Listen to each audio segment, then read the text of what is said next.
Hey guys, welcome to Rosie's Dessert Spot. In this episode I'll be teaching you how to make very sharp edges on your fondant cake. To start off, I'm preparing my cake, and a very sharp buttercream cake is the perfect foundation for this.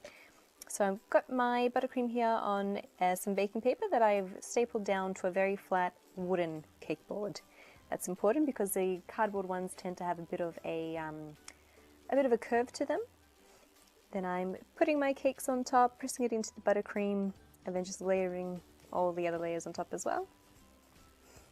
And I'm making this cake for the purpose of the fondant tutorial, but usually with layers of cake this thick you would add a bit of a sugar syrup in there just to keep it nice and moist.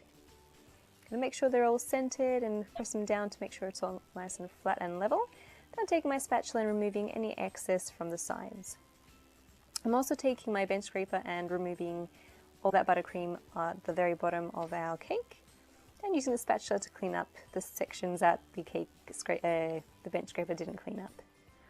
Let that rest in your freezer for about 10 minutes, and then we'll add our crumb coat. So I'm adding a whole bunch of buttercream at the very top, then smoothing it off nice and flat and moving that to the edges. That way I can start covering the edges of my cake and filling in any spaces where there's air pockets, just to make sure that they're all nice and filled with buttercream.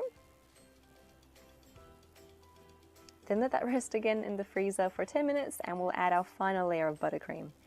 I'm making sure to add heaps of buttercream here because we're going to go in with our bench scraper later on and remove all that excess.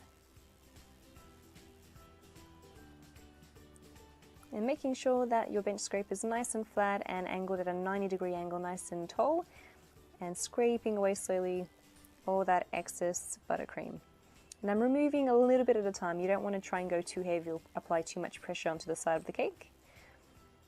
Then I'm smoothing off the top as well, and because this is going to be turned upside down, you don't need the top to be really flat. We can fix it up later on, and it's a lot easier to do so later.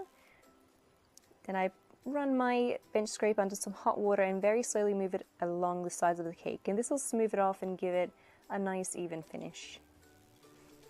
Did the same for the top, not that it was necessary.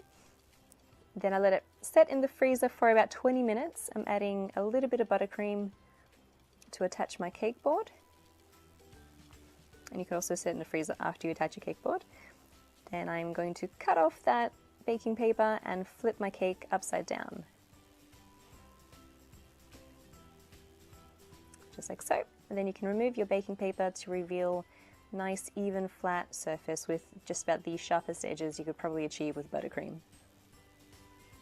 Then that section at the bottom, like I said, we're going to fill that in with some buttercream and then remove the excess with our scraper. And you can't even tell.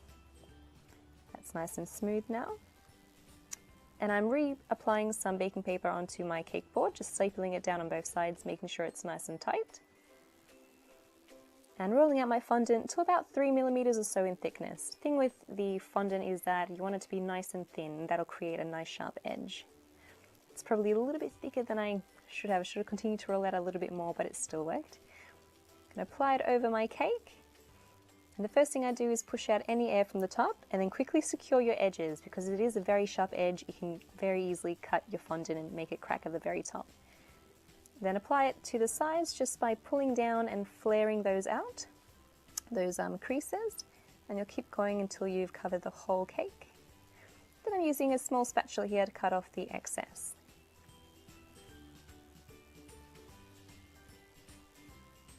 Okay, using my fondant smoothers just to smooth that down and make sure it's all nice and attached, and then flip my cake upside down onto that prepared cake board that we have with the baking paper. Then I'm taking my smoothers and I'm going up and down up against the cake, and that'll push the fondant down to the bottom, so onto our makeshift non-stick cake board. And I'm smoothing sideways to make sure that's nice and sharp, and that'll pinch the fondant between your cake smoother and your board, so it creates a really sharp edge.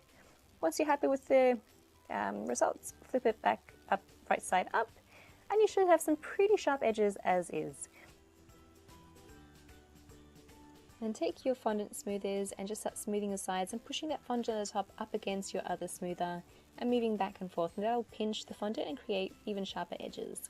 I'm doing the exact same thing here with some plastic acetate sheets, and this is just to cover off a plastic pocket folder.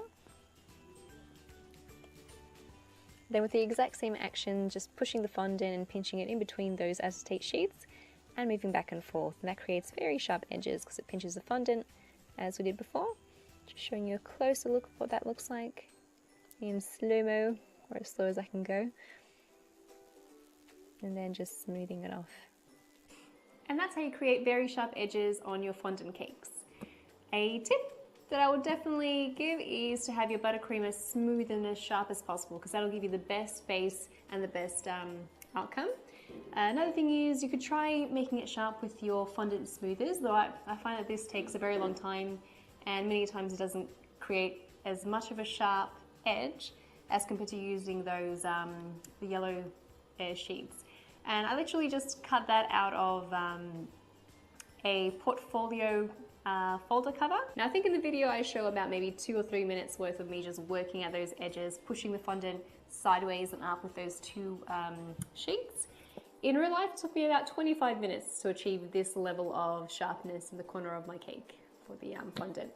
So it does take a little while, depends how much time you're willing to put into it, if you're a perfectionist or not, but it can take a little bit of time. And that's how it's done. Thanks guys for tuning in. I hope you enjoyed this video tutorial and I will catch you really soon.